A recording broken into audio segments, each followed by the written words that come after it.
frères et sœurs et amis dans le Seigneur, que Dieu nous bénisse. C'est avec grand plaisir et honneur que nous rencontrons encore ce matin, en ce beau dimanche, pour le message de la parole de Dieu que nous allons trouver ce matin dans le livre de... ce message va être dans le livre de Jean, chapitre 20, verset 24 à 31. Jean, chapitre 20, verset 24 à 31. Comme nous avons fait la lecture, nous n'allons pas faire toute la lecture parce que c'est une très longue lecture. Nous allons faire seulement la lecture du verset 24 à 29. Ou même au cours de notre développement de notre message, nous allons faire référence avec les deux autres versets que nous allons citer pour après. Je lis pour vous à partir du verset 24.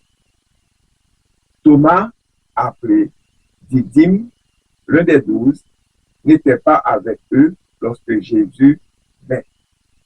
Les autres disciples lui dirent donc, nous avons vu le Seigneur. Mais il leur dit, si je ne vois dans ses mains la marque des clous, et si je ne mets mon doigt dans la marque des clous, et si je ne mets ma main dans son côté, je ne croirai point. 8 jours après, les disciples de Jésus étaient de nouveau dans la maison, et Thomas se trouvait avec eux. Jésus vint, les portes étaient fermées. Se présenta au milieu d'eux et dit, la paix soit avec vous. Puis il dit à Thomas, avance ici, ton doigt, et regarde mes mains. Avance aussi la main, et mets-la de mon côté, et ne sois pas incrédule, mais crois. Thomas lui répondit, mon Seigneur et mon Dieu. Jésus lui dit, parce que tu m'as vu, tu as cru. Heureux ceux qui n'ont pas vu et qui ont cru. The English version, Jésus appeals to Thomas, verset 24. Now, Thomas, also known as Didymus, one of the 12, was not with the disciples when Jesus came. So, the other disciples told him, we have seen the Lord. But he said to them, unless I see the nail mark in his hand and put my finger where the nails were and put my hand into his side, I will not believe. A week later, his disciples were in the house again, and Thomas was with them, though the doors were locked. Jesus came and stood among them and said, peace be with you. Then he said to Thomas, put your finger here. See my hand. Reach out your hand and put it into my side. Stop doubting and believe. Thomas said to him, my Lord and my God. Then Jesus told him, because you have seen me, you have believed. Blessed are those who have not seen and yet have believed. Que Dieu dans son amour infini bénisse cette portion d'écriture que nous venons de faire. Parole du Seigneur. Le sujet de ce matin, il dit consacré. Ce message est titré ainsi. Quelle leçon pouvons-nous tirer de l'histoire de Thomas l'incrédule? Quelle leçon pouvons-nous tirer de l'histoire de Thomas l'incrédule? What lesson can we learn from the story of Doubting Thomas? Quelle lesson can we learn from the story of Doubting Thomas? Donc, nous connaissons ça très bien, le doute, ou bien l'incrédule, ou bien lui douter, ou doubt. Amphivolia est le mot grec. That word, amphivolia, is the Greek word which means a feeling of uncertainty or lack of conviction. Ce mot, amphivolia, est le mot grec qui signifie un sentiment d'incertitude ou un manque de conviction. C'est ça que nous va voir matin, nous allons définir le mot doute là pour même ou bien Daoudine. Mais nous allons voir Daoudine, est-ce que Daoudine versus faith ou bien est-ce que le doute against et contre? Est-ce que nous allons voir le doute contre la foi? Même dans mes dire quelques mots de la foi également. Foi, nous allons dire la foi, ou bien la foi, ou bien faith, nous allons dire pisti. Pisti, ce mot foi ou bien pisti, c'est le mot grec qui signifie être sûr de ce que nous espérons et certain ce que nous ne voyons pas. Ça nous pas ouais, mais nous croyons. That word, la foi, faith, pisti, is the Greek word which means to be sure of what we hope for and certain of what we do not see.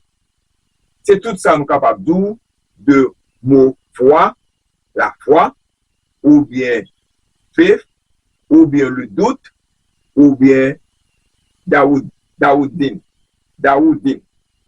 Eh bien, avant que nous développions ce sujet ça pour même dans le jour, quelques mots de livre de Jean, qui a écrit le livre de Jean, ou de Gospel of John.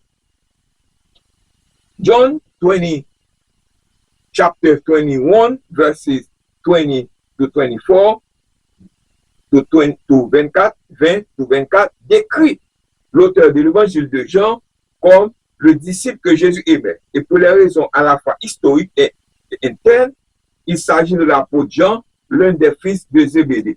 Date de rédaction, date of writing, la découverte de certains fragments de papyrus datés vers l'an 135 après Jésus-Christ nécessite que l'évangile de Jean ait été écrit, copié et diffusé avant cette date. Et alors que certains pensent qu'il a été écrit avant la destruction de Jérusalem, l'an 70 après Jésus-Christ, mais l'an 85 et l'an 90 après Jésus-Christ est un moment plus accepté pour l'écriture de l'évangile de Jean.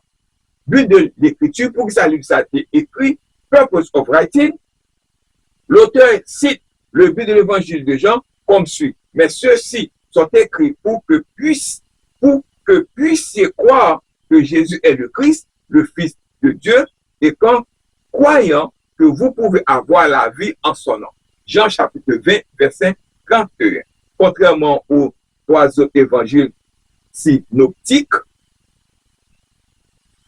le but de Jean n'est pas de présenter un récit chronologique de la vie du Christ, mais de montrer sa divinité. Donc, nous connaissons que synoptiques, les évangiles de Matthieu, de Marc et de Luc sont appelés les évangiles synoptiques parce qu'ils incluent plusieurs de même histoire, souvent dans un ordre similaire. Le livre de Jean ne fait pas partie de synoptique. Donc, maintenant, nous sommes capables de dire que pour développer ce sujet, pour même avoir un petit background de ça qui est passé. Le premier jour de la semaine, alors que les portes du lieu où les disciples étaient rassemblés étaient closes, étaient fermées par crainte des Juifs, Jésus vint se tenir au milieu d'eux et leur dit, la paix soit avec vous. Et notre Sauveur, le Messie de Dieu, Jésus-Christ, a accompli un ministère remarquable de 3 années. Pendant 3 ans, il était sur la terre, ils font un ministère qui est extrêmement ordinaire, durant lequel il a enseigné comme nul autre auparavant. Il a posé des actes d'amour et de miséricorde, des actes miraculeux, tels que personne n'en avait jamais accompli. Il a défendu la justice face à la corruption, et tout particulièrement la corruption religieuse, comme personne ne l'avait jamais fait. Mais l'on pourrait dire que l'œuvre la plus grandiose que Jésus ait accomplie avant de monter sur la croix, de se déverser dans la vie de ses disciples, les 12 auxquels s'ajoutait un groupe un peu plus large au-delà de ces 12. Finalement, tout cela a trouvé son aboutissement dans le moment où Jésus est monté sur la croix. Ainsi, il avait annoncé que l'Ancien Testament l'avait prophétisé. Il a alors achevé cette œuvre immense, être l'agneau de Dieu qui ôterait les péchés du monde. Le sacrifice de Dieu, celui qui viendrait se substituer à l'humanité pécheresse et coupable pour nous. Après avoir rendu l'âme sur la croix, il fut enseveli dans un tombeau et après 3 jours passés dans ce tombeau, il ressuscita d'entre les morts. Toutefois, lorsque Jésus ressuscita, événement qui fut découvert en ce matin de Pâques, personne ne vit la résurrection elle-même. Aucun œil humain ne l'a vu. Lorsque les disciples ont eu les premières nouvelles, ce qu'ils découvrirent fut simplement que le tombeau était vide. Pierre et Jean coururent jusqu'au tombeau et celui-ci était bel et bien vide. Le tombeau était vide, Jésus pas encore. Mais ils n'avaient pas encore vu Jésus ressuscité. Le tout premier à voir Jésus ressuscité ne fut pas ces 12 disciples, ce fut en réalité certaines des femmes fidèles et qui avaient suivi son enseignement. Ce matin, le deuxième dimanche de Pâques, nous nous concentrons sur l'histoire de Thomas, l'incrédule ce matin. We focus on the story of Thomas this morning. L'histoire de Thomas, selon Jean chapitre 20, verset 24 à 29, nous enseigne que le doute sincère n'est pas l'opposé de la foi. Personne ne pense que mon doute son mauvais bagage. Le doute sincère n'est pas l'opposé de la foi, mais un chemin vers une conviction plus profonde. Elle montre que Jésus vient à notre rencontre au cœur de notre scepticisme avec grâce plutôt qu'avec condamnation. Il descend bien bas quand il vient joindre nous au lieu que il condamne. Nous encourageons à exprimer nos questions et à demeurer au sein de la communauté des croyants pour y trouver la foi. Eh bien, Jésus veut nous rencontrer là où nous sommes. Jésus veut rencontrer au côté que vous sale, que vous deli, que vous rejetez, que c'est un vagabond, que c'est une mauvaise personne, que c'est un alcoolique, que c'est un drug user, que Jésus want to meet us where we are. Ça veut dire que il quitte trône, il vient joindre nous, il mourit pour nous-mêmes sur le bois du calvaire. Il mourit pour nous-mêmes comme ça, sur le bois du calvaire. Il prend la mort pour nous-mêmes. Il vient joindre nous, l'accepter nous. Il mourit dans notre bois. Il ressuscité. Pour nous arriver, il descend nous-mêmes. Il quitte le bois, il joindre nous, pour côté que vous y est. Et il est capable de dire que, si on fait tripotage, la joindre nous côté pour boire la vie. Si c'est un monde qui est orgueilleux, la joindre nous. Si hypocrite, la joindre nous. Si avare, la joindre nous. Ou blasphémateur, la joindre nous. Ou égoïste, la joindre nous. Ou ami de l'argent, la joindre nous. Ou fanfaron, la joindre nous. Ou ingrat, ou irréligieux, la joindre nous. Selon 2 Timothée chapitre 3, verset 2. Le soir du premier dimanche suivant la crucifixion de Jésus, ses disciples étaient réunis dans une pièce dont la porte était fermée parce qu'ils étaient peur pour moun qui t'a tué Jésus va venir tuer eux. Il craignait que ceux qui avaient crucifié Jésus ne cherchent également à le mettre à mort. Soudain, Jésus a apparu dans cette pièce fermée au milieu des disciples. C'est dans Luc chapitre 24, verset 39. Il sait to them. Il dit à eux-mêmes, Peace be with you. Il leur dit, la paix soit avec vous. Il était difficile pour les disciples de croire, mais ils le vit de leur propre Dieu.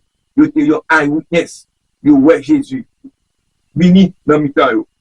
Jésus leur montra les plaies de ses mains et de son côté, afin qu'ils sachent qu'il s'agissait bien de lui. Jésus n'est pas entré par la fenêtre, il va passer par la fenêtre. Il est simplement apparu avec son corps ressuscité. Jesus did not come to the window. He just appeared with his resurrected body. L'un des disciples, nommé Thomas, ne trouvait pas avec les autres, avec les 10. Thomas, pas là, les Jésus était venu. C'est là que le message nous a chita. Je ne savais pas où il était. Nous ne savons pas côté il était, mais il pas là. Il y a 10 disciples, il y a 12. Vous connaissez Judas. Judas pas là encore.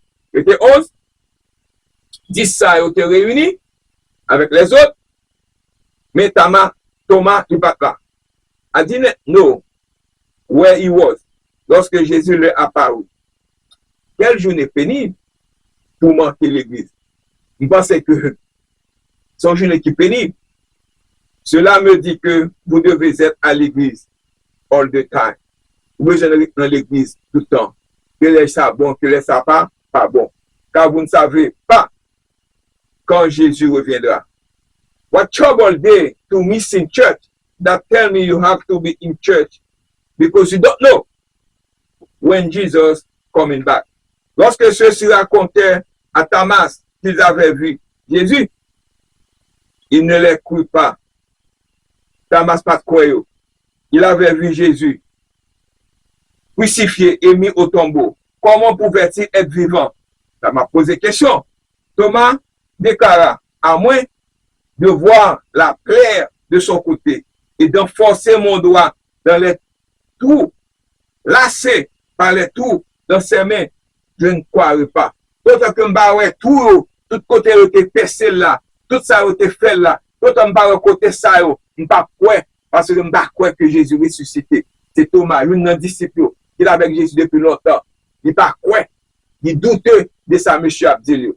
Une semaine plus tard, les disciples se trouvaient de nouveau dans la pièce fermée, dans la même chambre. Cette fois, Thomas était là. Il était avec eux. De nouveau, Jésus entra et se tint au milieu des disciples. Jésus dit à Thomas, avance ton doigt ici. Regarde mes mains. Tends la main et insère-la dans mon côté. Cesse de douter. Et quoi? Thomas tomba à genoux et répondit à Jésus, mon Seigneur et mon Dieu. Jésus veut nous rencontrer là où nous sommes. Jésus t'a rencontré Thomas. Il t'a montré Thomas qui dit situation. Jésus veut rencontrer Thomas dans n'importe condition. Que vous sale, que vous deuil, dans n'importe état nouillé. Tel que je suis, Jésus prêt pour venir vers nous. Tel que vous êtes, sale, vagabond, mauvaise personne, Jésus want to meet us where we are. Nous devons utiliser notre amour de Dieu pour rencontrer moun yo côté yo ya. Nous-mêmes qui prêcher l'évangile, nous-mêmes qui avons devoir, nous devons rencontrer moun yo côté yo ya. Pas rejeter yo, pas dire pas bon de yo, pas condamner yo, mais il faut connaître que quel que soit vécu à mener, il faut que Jésus remet yo, rencontrer yo là, pour qu'à bailler la parole là. Parce que devoir nous c'est aller prêcher la bonne nouvelle. C'est là Jésus te fait pour t'aider Thomas à comprendre. Parce que d'autres Thomas te viennent mener à la foi, une foi profonde. Ce matin, Jésus leur dit, parce que tu m'as vu, parce que tu m'as vu, tu as cru, et où ceux qui n'ont pas vu, et qui pourtant ont cru. Vous et moi n'avons jamais vu Jésus de nos propres yeux. Non, la question est la suivante. Serons-nous des sceptiques comme Thomas? Non, pas vrai ça. ou bien serons-nous bénis parce que nous croyons, bien que nous n'avons pas vu Jésus, nous croyons. C'est pas foi contre doute, c'est pas faith versus Daoudine, mais douter qui menait dans la foi. Parce que l'on doutait, et Jésus communique avant, ou venez plus la foi, ou venons l'autre monde. Foi et doute, ce que nous apprenons de Thomas. C'est ça que nous apprenons maintenant de Thomas. Doute Thomas te mène, te gagnant, qui côté le mène, qui ça fait pour lui-même. Jésus descend d'une journée, il aide lui, il fait croire, il fait comprendre. C'est devoir pas nous tout, au monde qui doute. Même nous-mêmes, tous les nos situations difficiles, nous doutons des situations que nous trouvons nous. Mais là, nous adonnons la prière, jeûne, cherchez bon Dieu, nous venons encore plus fort. What we learn from Daoudine Thomas? Avez-vous déjà vécu un moment où votre foi s'est heurtée à des questions où vous vouliez croire, mais où vos doutes résonnaient plus fort que votre confiance?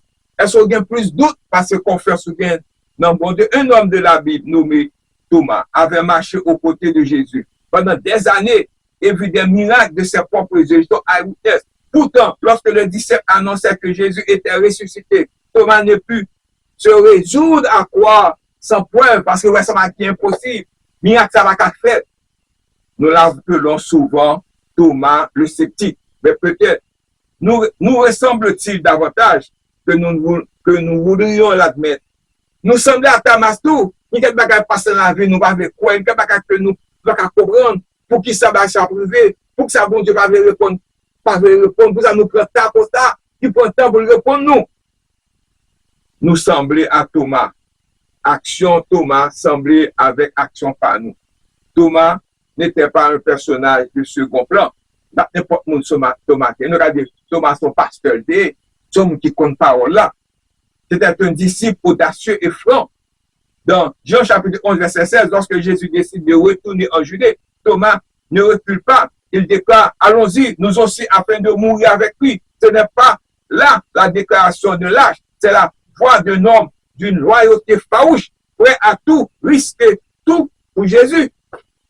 Cela offre une perspective différente. Thomas n'était pas nature sceptique, il était profondément engagé. Lorsque la vie ne s'est pas déroulée comme il espérait, sa foi a vacillé, foi tombé. Il perdu la foi. Les bagailles au mêlé, Thomas changé parole. De même pour nous, quand les choses ne vont pas, nous courir. Les bagailles vont marcher bien pour nous-mêmes, nous courir. Au moment où les autres disciples lui annonçaient qu'ils avaient vu le Seigneur ressuscité, le cœur de Thomas avait déjà été brisé une première fois. Dans Jean chapitre 20, verset 25, il répond, je ne vois pas la marque des clous dans ses mains. Et je ne mets pas mon doigt à la place des clous, ou je ne mets pas ma main dans son côté. Je ne croirai pas.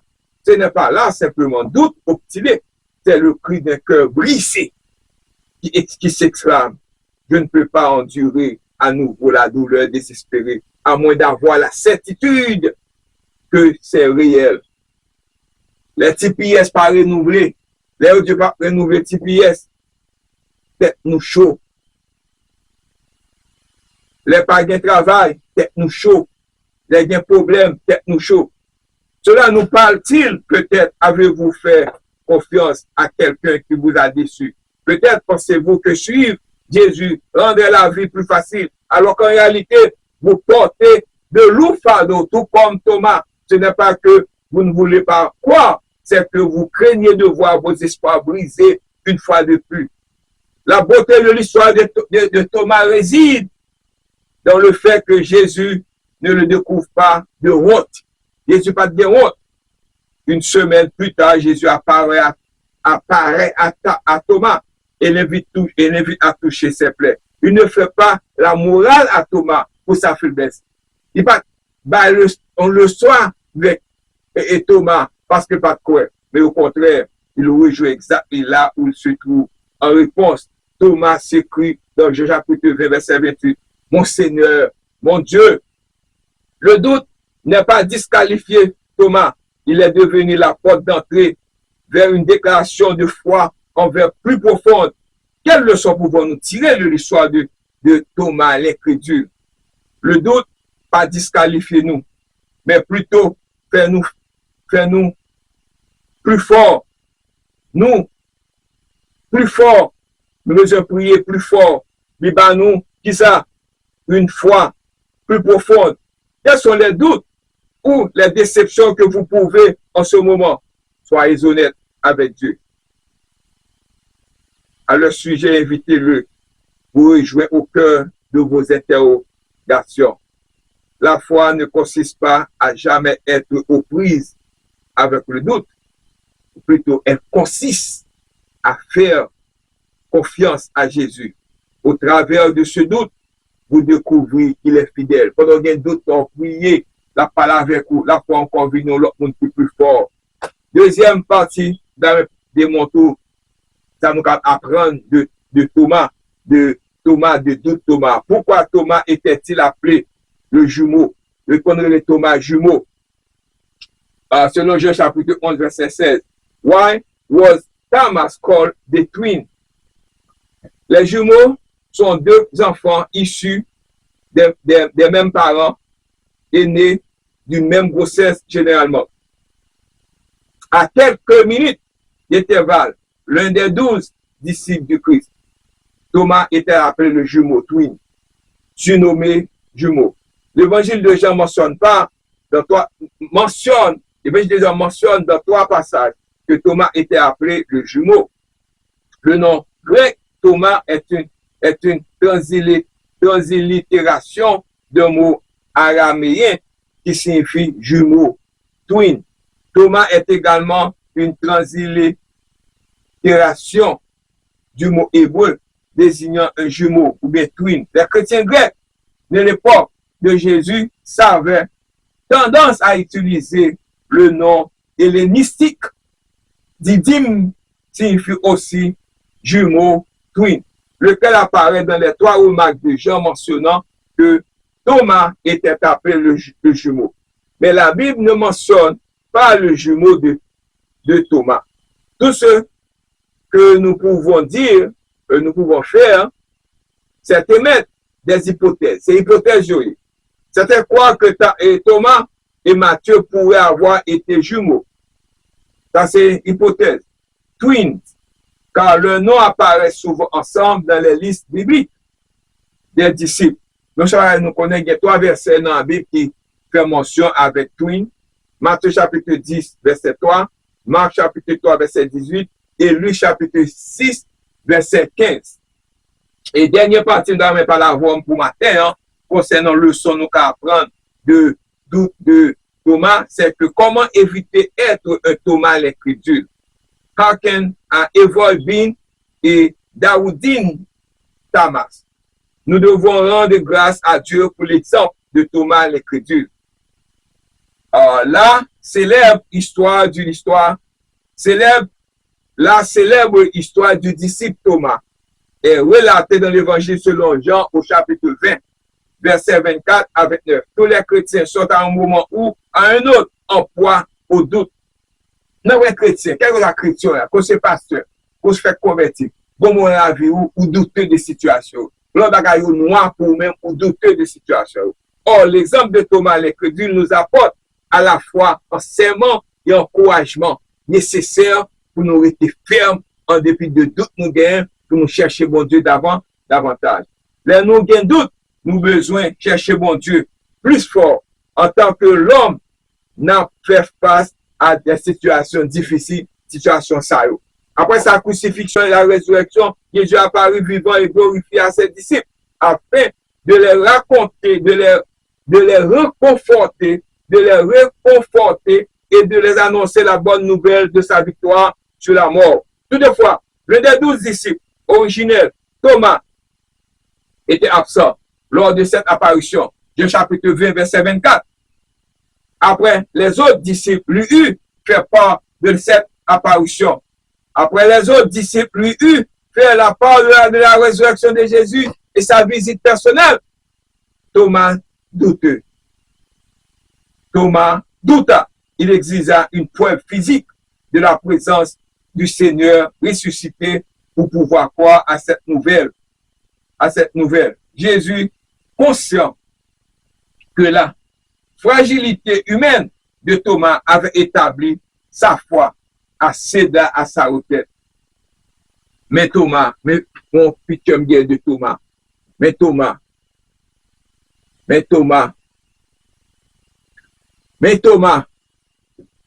il était douteux.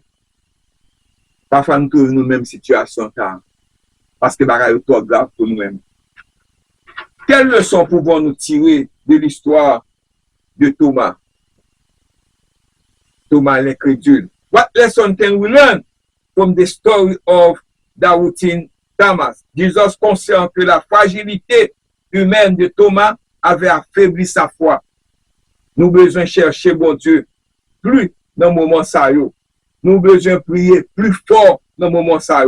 Nous besoin faire la lecture de la parole de Dieu plus fort dans le moment ça. Parce que nous avons des moments qui sont difficiles dans l'homme, parce que bagaille pas marcher bien pour nous-mêmes lorsque nous faisons face avec nous. Il importe de souligner que Jésus n'était nul tenu de satisfaire la demande de Thomas. Il n'y avait contrainte en aucune façon. Thomas avait passé 3 années dans une grande intimité avec Jésus, assistant à tous ses miracles, écoutant ses prophéties, concernant sa mort et sa résurrection à venir. Tout cela, sans compter le témoignage que les 10 autres disciples avaient livré au sujet du retour de Jésus, aurait dû suffire. Et pourtant, il douta. Il va quoi? Jésus connaissait la faiblesse de Thomas, comme faiblesse par nous, tout comme il connaît la nôtre. Quelle leçon pouvons-nous tirer de l'histoire de Thomas, l'incrédule? Il connaît notre faiblesse aussi. Comme chant, dis-nous, Seigneur, toi qui connais notre faiblesse. Seigneur, toi qui connais notre faiblesse, prends pitié de nous. Ô Christ, toi qui connais notre faiblesse, prends pitié de nous. Quelle leçon nous qu'a tiré de ça? Le doute que Thomas éprouve face à la perte déchirante de celui qu'il aimait n'est pas sans appeler le nôtre lorsque nous sommes confrontés à une perte immense.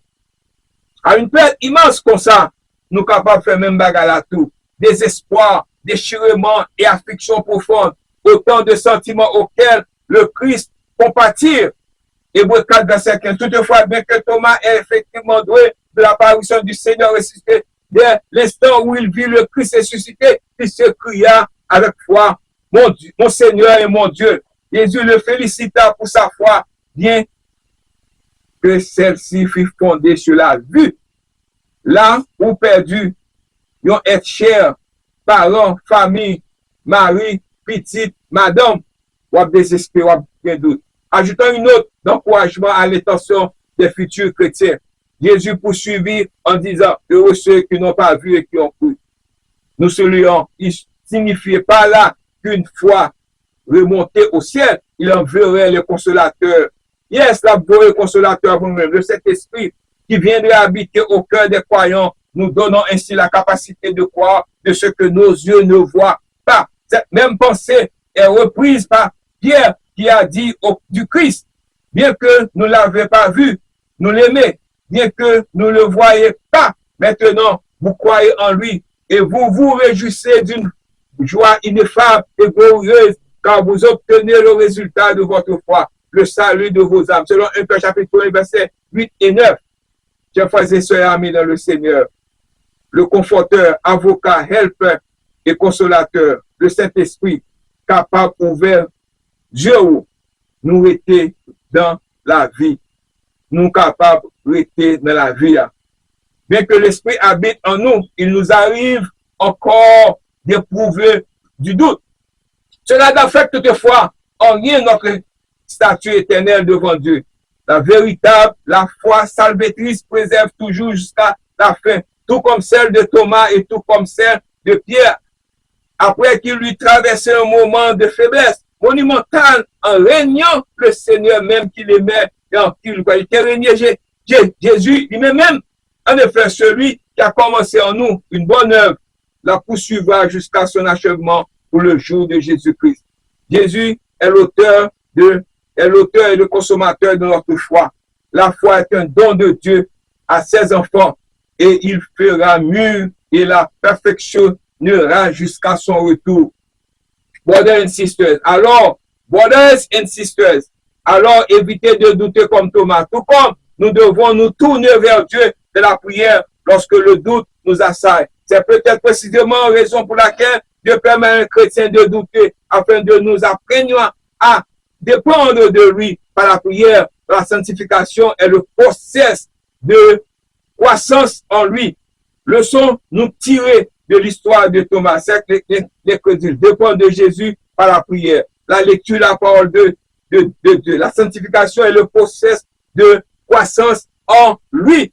Et finalement, nous sommes capables de dire que elle inclut des moments de doute comme des moments de grande foi, à l'image de cet homme qui a mené à son enfant possédé par un démon de Jésus, mais qui doutait de la capacité de ce dernier à le secourir. Nous nous tournons vers Dieu parce que nous croyons en lui. Nous lui demandons de nous accorder une foi plus grande et plus ferme pour surmonter nos doutes en nous s'écriant, je crois, viens au secours de mon incrédulité. Marc 9, verset 17 à 27. Finalement, conclusion, nous devons reconnaître que les chrétiens mènent quotidiennement un combat spirituel. Nous devons nous équiper pour la bataille. Le chrétien besoin d'être armé chaque jour de la parole de Dieu pour mener des combats spirituels dont fait partie la lutte contre le doute. Et c'est en revêtant toutes les armes de Dieu que nous pouvons et que nous nous équipons. Prenez aussi le casque du salut, l'épée de l'esprit qui est la parole de Dieu. Éphésiens chapitre 6, verset 10 à 19. En tant que chrétiens, nous devons tirer parti des accalmies dans le combat spirituel pour polir notre armure spirituelle afin d'être prêts pour la prochaine bataille. Le moment de doute ne sont moins fréquents si nous mettons à profit les temps favorables pour nourrir notre foi de la parole de Dieu. Alors, lorsque nous lèverons le bouclier de la foi, nous livrerons bataille à l'ennemi de nos âmes. Ces traits enflammés de doute atteindront par le cible des chrétiens qui doute dispose de deux atouts que Thomas, l'apôtre sceptique, ne possédait pas. L'Esprit Saint qui habite en eux et le Nouveau Testament écrit. Par la puissance conjuguée de l'Esprit et de la parole, nous pouvons vaincre nos doutes. Et à puissance conjuguée de l'Esprit et de la parole, nous pouvons vaincre nos doutes. Et à l'instar de Thomas, nous tenons prêts à suivre notre Seigneur et Sauveur et à tout lui donner, y compris notre propre vie. Brothers and sisters, merci ma petite la matin. C'est ça que nous allons apprendre. Ça nous allons apprendre de leçons et c'est le qu'on va apprendre de Thomas l'Écriture. Merci bien. Passons un bon dimanche. Que bon Dieu bénisse nous. Bye bye.